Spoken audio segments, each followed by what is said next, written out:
Yun, magandang hapon mga ka-best friends. So, yun, update natin tong ating Rosy's Chariot kasi maraming nagtatanong sa atin dun sa ating YouTube channel kung ano na yung update sa ating sensor. So, kinumpitan natin yung ating sensor. So, yun guys, ito yung ating sticker. So, yan. Don't forget to subscribe sa ating YouTube channel. So, click nyo lang po yung subscribe button and click nyo po yung bell all. No? So, yun guys, no? So, nagkabit na tayo ng sensor. Update na natin itong ating sensor. Bali, 4 na sensor yan. Yan, dito at dito.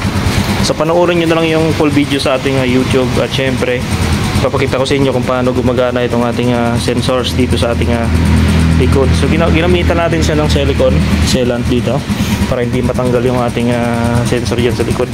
Bali, dalawa-dalawa guys.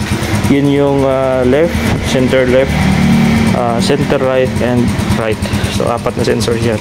So merong yung detection na 2 meters yung nadedetect niya simula dito sa sensor hanggang dito sa likod na kanyang madedetect. So sample natin guys kung paano niya madedetect.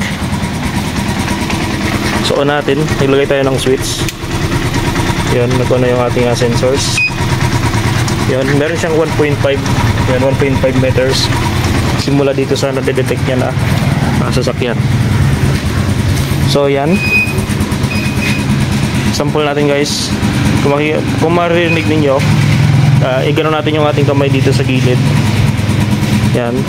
So kunyari ito 1 meter. Yan, detect niya.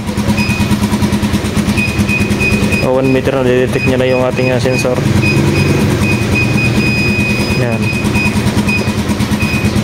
So 2 meters, ito yung 2 meters. Yan, 1 meter. Medyo mabilis na yung detection niya. And then pag dinikit pa natin ng gusto yung ating kamay ay magpupul na yun siya. Yan, katulad yan. Pag nag-steady na yung tunog ng sensor, ibig sabihin malapit na yung yung object na nandito nakaposisyon sa likod. Kunyari itong upuan.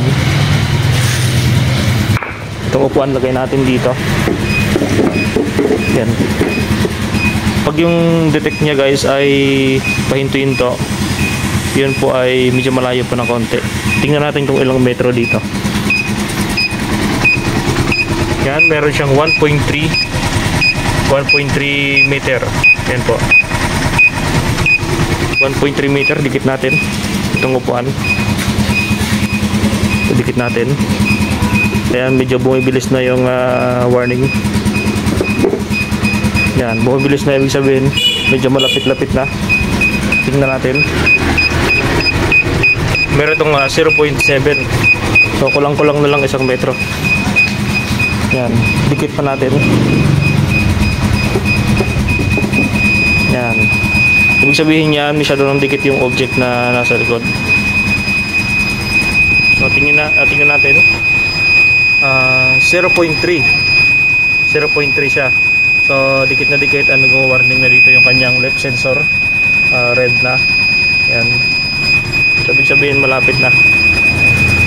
So pag ganyan yung tunog, i-stop na natin yung ating pag-atras. So tanggalin natin guys. Yan. So nung tinanggal natin, nag-distance tayo, nawala na yung detection niya. Nadidetect niya yung sasakyan kahit ganito kalayo. 2 meters yan. Detect niya. So ganoon yung function nun. Pakita ko sa inyo yung function ng monitor. Ito po yung tinatawag ng monitor guys. Yan, ito po yung right sensor, ito po yung left sensor, no? Pag dito yung nadidetect, ibig sabihin sa right yung object. Pag dito naman, ibig sabihin sa left yung object na malapit. So right and left detection. So yun, 2.2 meters, medyo malayo yung kotse na nadidetect niya. So yan lang guys, paggamit ng sensor. Thank you for watching, and huwag niyo kalimutang i-subscribe ang ating YouTube channel at i-follow ang ating Facebook page. Thank you for watching mga ka-best friend.